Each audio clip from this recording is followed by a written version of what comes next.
ان کے پاس تو نیکی ہی نیکی ہے۔ وزن کرنے کا مطلب تو ہوگا کہ نیکی زیادہ ہے نہ برائی زیادہ ہے، یہ دیکھا جائے۔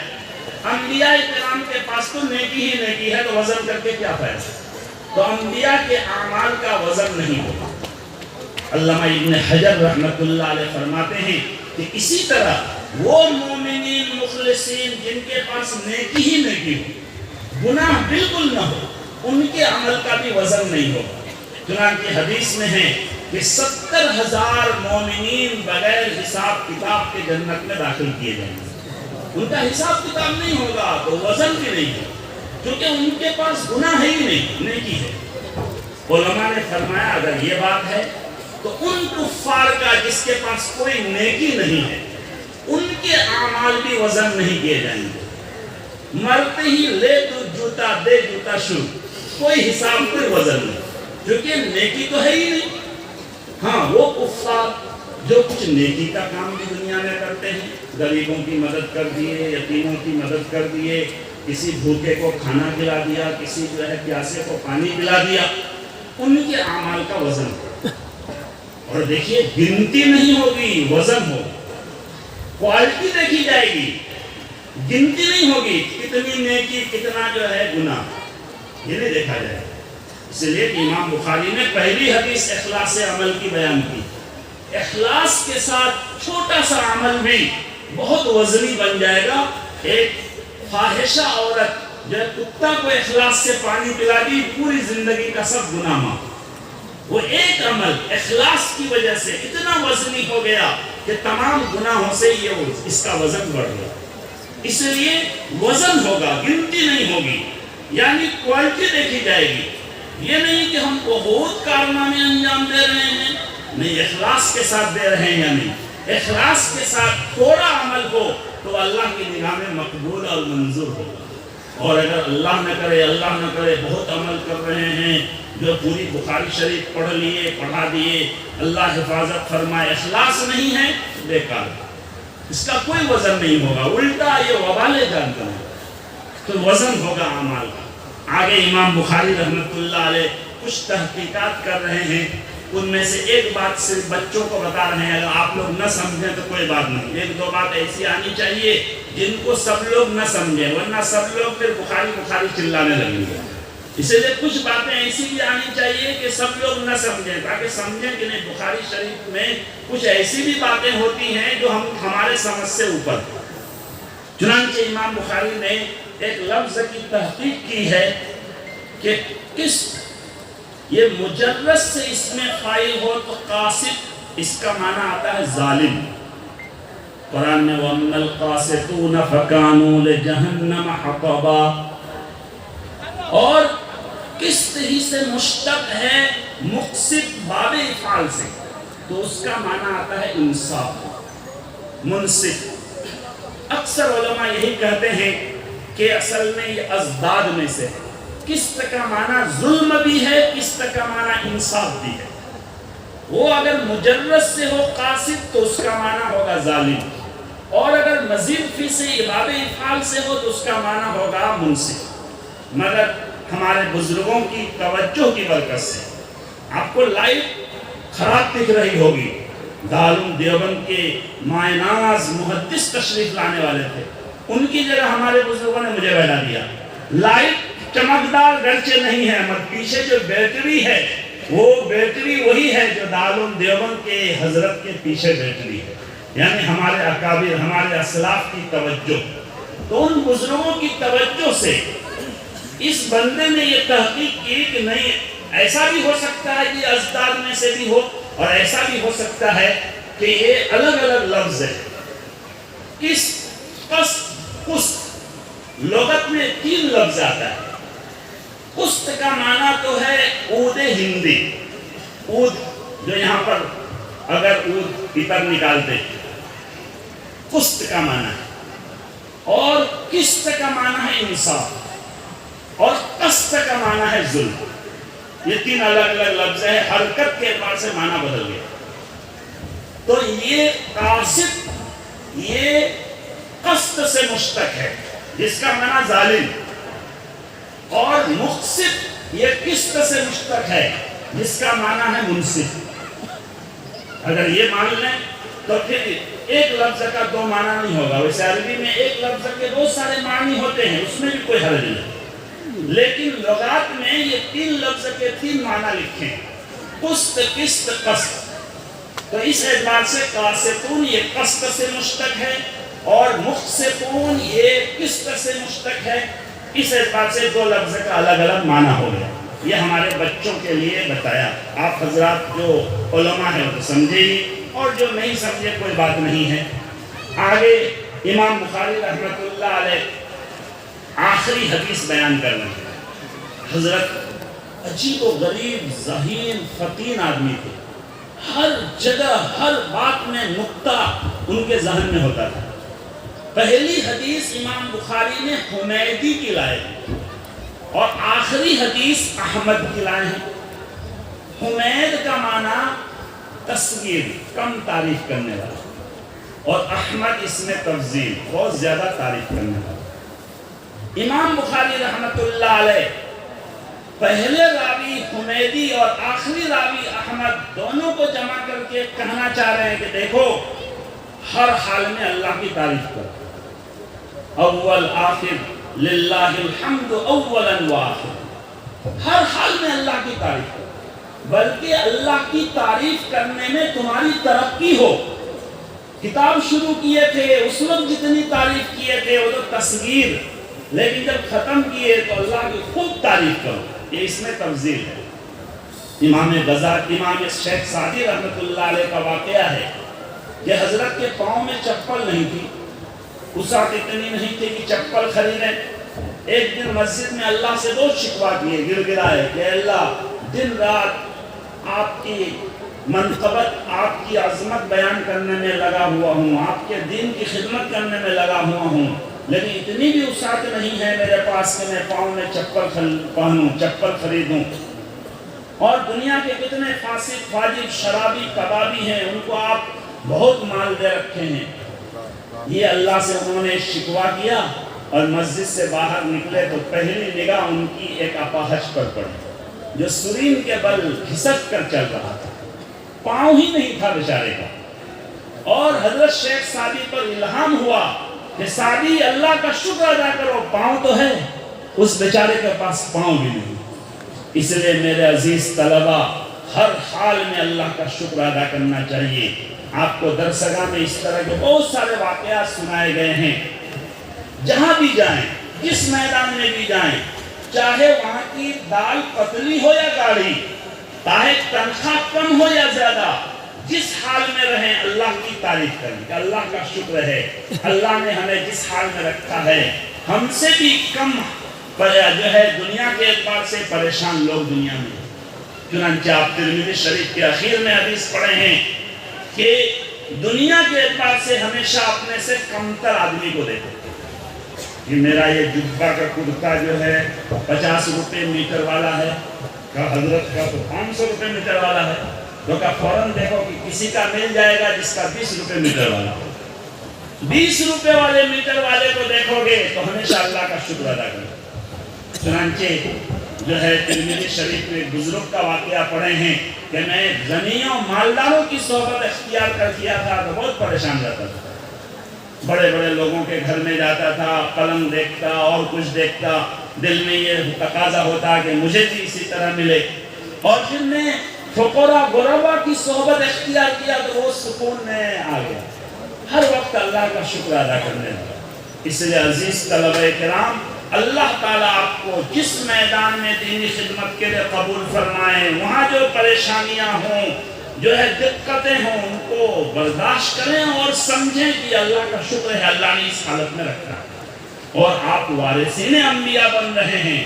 بتائیے اللہ کے نبی علیہ السلام کے جب وارث ہیں، آپ مکہ میں پہلے حالات آئے، بعد میں دنیا آپ کے قدموں میں آ گئی، جو ہے مدینہ آنے کے بعد بھی 3 چاند آپ کا ایسا نکلتا کہ گھر میں کھجور پانی کے علاوہ کچھ نہیں ہوتا، چولہا میں آگ نہیں لگتی، صحیح حدیثوں میں آپ پڑھ چکے ہیں۔ اس لیے اگر آپ ایسے جگہ میں خدمت دین کے لیے اللہ نے آپ کو موقع دیا جہاں کچھ پریشانی آئے تو سمجھیے کہ وراثت پوری ہو رہی ہے، وراثت کی تکمیل ہو رہی ہے۔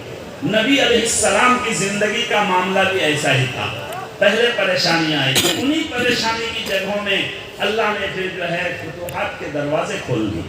اس لیے صبر و شکر کے ساتھ انشاءاللہ کام کریں گے تو اللہ تعالیٰ جو ہے ہر طرح کی عزتیں فراوانی اللہ دیں گے۔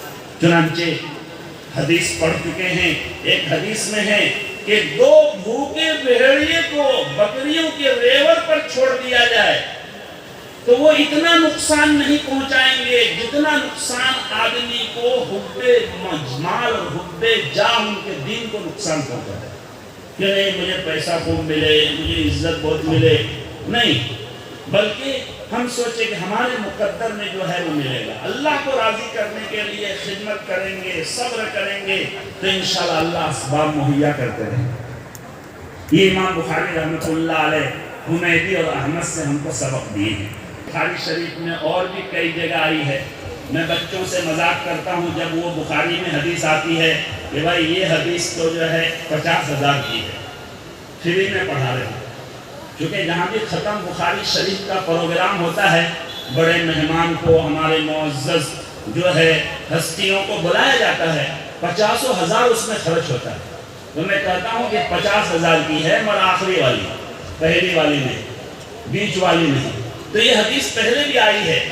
امام بخاری رحمۃ اللہ علیہ فرماتے ہیں، یہ حدیث بیان کیے ہیں کہ اللہ کے نبی نے فرمایا 2 کلمہ اللہ کو رحمان کو بہت پسند ہے، رحمان کو ان کی رحمت ہے، پیا جسے چاہے وہی سہاگن، اللہ جس کو چاہ لے وہ جو ہے پسندیدہ ہو جاتا ہے۔ کہنے زبان پر بہت ہلکے ہیں، سبحان اللہ بحمدہ سبحان اللہ العظیم، ہمارے قرہ حضرات بھی ہیں، کوئی حرف شدت کے نہیں، سب رخوہ ہیں، نرم حرف ہیں، لوڈ کتنا شدید لفظ ہے، ایسا کوئی نہیں، سبحان اللہ بحمدہ سبحان اللہ العظیم، تو لہذا بہت ہلکے پھلکے ہیں مگر رحمان کو پسندیدہ ہے۔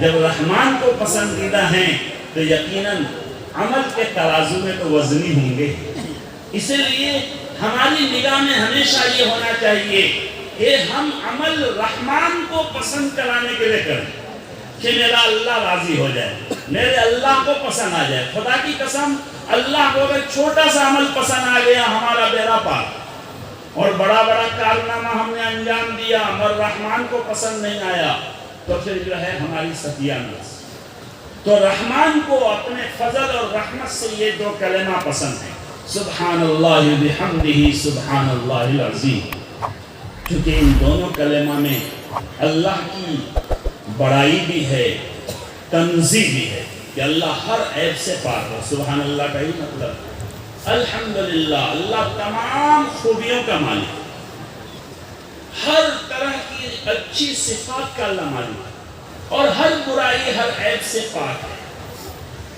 ہمارے جماعت کے ساتھی تعلیم وغیرہ مشورہ وغیرہ کے بعد کرتے ہیں دعا پڑھ لو، سبحانک اللہم و بحمدک، وہ جو دعا پڑھتے ہیں یہ حدیث میں ہے کہ یہ دعا مجلس کے لیے کفارہ ہے، کوئی بھول چوک ہوئی ہے اخیر میں اللہ کی تسبیح اللہ کی تحمید کر دی جائے تو اللہ تبارک و تعالیٰ مجلس کے جو ہے یہ اس کو کفارہ بنا دیتے ہیں، جو بھول چوک ہوئی ہے اس کو معافی کا ذریعہ بنا دیتے ہیں۔ امام بخاری رحمۃ اللہ علیہ بھی اللہ کی تسبیح اور تحمید والے کلمات کو بیان کر کے ایک تو یہ مجلس بخاری کا کفارہ ادا کر رہے ہیں کہ اگر اس کے پڑھنے میں، پڑھانے میں، چھونے میں، دیکھنے میں جو غلطی کوتاہی ہو اللہ معاف کر دے، یہ کفارہ ہے۔ اور ساتھ ساتھ ہمیں سبق بھی دے رہے ہیں کہ دیکھو بھائی ہمارا آخری انجام ایسا ہو کہ ہمارے دل میں اللہ کے لیے تحمید اور تسبیح، اللہ کی پاکی بیان کرتے ہوئے، اللہ کی بزرگی بیان کرتے ہوئے توحید کے ساتھ ہم دنیا سے جائیں۔ چنانچہ حدیث میں ہے من کان آخر کلامہ لا الہ الا اللہ دخل الجنہ، یہ لا الہ الا اللہ یہ توحید کا عنوان ہے۔ اگر ایک آدمی لا الہ الا اللہ پڑھتے ہوئے دنیا سے نہیں گیا، سبحان اللہ بحمدہ پڑھتے ہوئے گیا، تو وہ بھی ایمان پر خاتمہ ان کا ہوا، حسن خاتمہ کی دولت سے نوازا گیا۔ ہمارے آقا و مولا جناب محمد الرسول اللہ کی زبان سے آخری کلمہ لا الہ الا اللہ نہیں نکلا تھا، کیا نکلا تھا؟ اللہم الرفیق الاعلی، تو اوپر والے دوست کے پاس جانا ہے۔ یہ تو توحید کا سب سے اونچا درجہ کہ میں تو بس انہی کا ہوں، انہی سے ملنے کا شوق میرے دل و دماغ میں ہے۔ تو لہذا امام بخاری رحمت اللہ علیہ خاتمہ کے خیر کی طرف اشارہ کر رہے ہیں اور ہمیں سبق دے رہے ہیں کہ ہر حال میں ہم اللہ کی پاکی بیان کریں، سبحان اللہ پڑھیں، الحمدللہ پڑھیں۔ اور ابن بطال مالکی رحمت اللہ علیہ فرماتے ہیں کہ بندہ تم پاکی بیان کرو نہ کرو، اللہ تو پاک ہی ہے، تم پاکی نہیں بھی بیان کرو گے تو اللہ کا کیا فرق پڑے گا؟ اللہ تو پاک ہے، مگر تم اللہ کی پاکی بیان کرو گے تو بندہ تم خود پاک ہو جاؤ گے۔ چنانچہ بخاری شریف میں حدیث ہے کہ جو آدمی اللہ کی تسبیح 100 مرتبہ پڑھتا ہے ان کے گناہ دھل جاتے ہیں، معاف ہو جاتے ہیں، چاہے دریا کے جھاگ، سمندر کے جھاگ کے برابر ان کے گناہ۔ تو ہم اگر سبحان اللہ بحمدہ پڑھیں گے تو جو ہے خود ہم پاک ہو جائیں گے۔ اللہ تو پاک ہے ہی، اس پاک ذات کی پاکی بیان کر کے، ان کی بزرگی بیان کر کے ہمارا دل و دماغ پاک ہو۔ اللہ تبارک و تعالیٰ اس کتاب کی برکتوں سے نوازے۔ وقت ہو گیا، اس لیے میں 2 چھوٹی چھوٹی باتیں کہہ کر اپنی بات پوری کر رہا ہوں۔ ایک تو ہمارے عزیز طلبہ سے، جو پہلے بھی میں 2 مرتبہ کہہ چکا ہوں کہ عزیز طلبہ، جو پھل، جو ٹہنی درخت سے کٹ جاتی ہے وہ جو ہے سوکھ جاتی ہے۔ حضرت مفتی تقی عثمانی صاحب دامت برکاتہم لکھے ہیں کہ جو مستقل بذات بن جاتا ہے وہ مستقل بد ذات بن جاتا ہے۔ اس لیے آپ فارغ ہو کر جا رہے ہیں، آپ اپنے اساتذہ کرام جو آفتاب و مہتاب ہیں، اللہ نے اس مبارک مدرسے میں ایسے اساتذہ کو جمع فرمایا ہے، خدا کی قسم اتنی بڑی تعداد جو ہے، جو ذاکر شاگرد جن کے دل پاک صاف، جو صف اول کے تلاوت کے ذکر کے پابند ہیں، بہت کم مدرسوں میں ایسا ہوتا ہے۔ ان اساتذہ کرام سے آپ اپنے آپ کو جوڑ کر رکھیں، سب سے، ورنہ کسی ایک سے، کسی بھی بزرگ سے اپنے آپ کو جوڑ کر رکھیں، ان کے رائے مشورہ کے مطابق زندگی گزاریں، پھر تو فتنوں سے محفوظ رہیں۔ خدا کی قسم آج حضرت مولانا عقیل الرحمن صاحب دامت برکاتہم نے فرمایا، فجر بعد سے ہم لوگ بہت الجھن میں تھے، بہت پریشان، مختلف طرح کی، حضرت بھی پریشان رہے، ہم لوگ سب۔ اب جو ہے 10 بجے تک تو فون ہی پر رہے مستقل، ایک دماغ پر نڈھال ہو گئے۔ اب پھر ہمارے ذمہ داروں نے کہا تمہیں کو سبق پڑھانا ہے۔ مجھے اور ٹینشن ہوا، میں نے اپنے پیر و مرشد شیخ کو واٹس ایپ کیا کہ یہ ذمہ داری ذمہ داروں نے دی ہے، حضرت نے دعا بھیج دیا کہ اللہ مدد کریں گے، بس مطمئن ہو گئے، ذرہ برابر اور کوئی الجھن اور ٹینشن نہیں ہے۔ پھر بعد میں حضرت مولانا کفیل الدین صاحب دامت برکاتہم العالیہ جو آسام کے بڑے اکابر بزرگوں میں سے ہیں، اللہ حضرت کو صحت کے ساتھ لمبی عمر عطا فرمائے، حضرت نے اپنا خواب بتایا کہ انہوں نے دیکھا کہ دارالحدیث جے نگر کے عظیم ترین محدث حضرت مولانا عبدالصبور صاحب رحمۃ اللہ علیہ کو انہوں نے دیکھا کہ جلالیہ کے ختم بخاری میں تشریف لائے، تو اور تک اطمینان ہو گیا کہ بزرگوں کی توجہ ہے۔ لہذا عزیز طلبہ، اکابر سے، بزرگوں سے اپنے آپ کو جوڑے رکھیں، اور تمام لوگوں کے لیے ضروری ہے کہ علماء سے اپنے آپ کو، بزرگوں سے اپنے آپ کو جوڑے رکھیں۔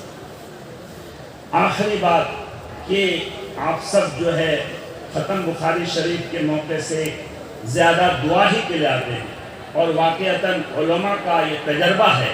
ایک بہت بڑے عالم ہیں علامہ جمال الدین، وہ فرماتے ہیں کہ میں نے اپنے استاد سید اصیل الدین رحمت اللہ علیہ سے سنا، انہوں نے فرمایا کہ میں نے 120 مرتبہ ختم بخاری شریف کو ختم کر کے مختلف مقاصد میں دعا کی، اللہ نے ہر مقصد کو میرا پورا کیا۔ تو یہ ختم بخاری کے موقع میں جو دعا کی جاتی ہے وہ دعا قبول ہوتی ہے۔ اور ہمارے یہ عزیز بچوں میں کتنے ایسے بچے ہیں جنہوں نے ایک حدیث بھی، ایک سبق بھی ناگا نہیں کیا، مکمل جو ہے بخاری شریف، ترمذی شریف، مسلم شریف پابندی کے ساتھ پڑھا۔ ان میں سے کون اللہ کی نگاہ میں مقبول ہیں؟ ایک بخاری آج ختم نہیں ہو رہا ہے، 304 بخاری شریف کا آج انشاءاللہ اختتام ہو رہا ہے۔ ہم اللہ کی ذات سے امید رکھتے ہیں، اللہ تو گناہگاروں کے ہاتھوں کو بھی قبول فرماتے ہیں، دینے والی ذات تو ان کی ہے، ان کے سامنے چاہے گنہگار کا ہاتھ اٹھے یا بہت نیک متقی پرہیزگار کا ہاتھ اٹھے، قبول کرنے والی ذات اللہ کی ہے۔ یقیناً یہ افسوس اور غم کی بات ہوئی جو مہمان محترم کے لیے ہم انتظار کر رہے تھے وہ نہیں آ پائے، لیکن اس میں بالکل غم نہیں ہے کہ اللہ تبارک و تعالیٰ اپنی رحمتوں سے انشاءاللہ محروم نہیں کریں گے۔ جن دریاؤں سے ان کے پاس جو ہے پانی آیا ہے، اللہ کی رحمتیں آئی ہے، اللہ نے انہی دریاؤں سے، انہی نہروں سے ہم گنہگاروں کو بھی جوڑا ہے۔ اسی لیے ہم اکابر دیوبند علماء ربانیین کے طرف نسبت کی وجہ سے اللہ سے امیدوار ہیں۔ انشاءاللہ اب دعا ہوگی اور دعا کے بعد پھر جو ہے نماز ہوگی۔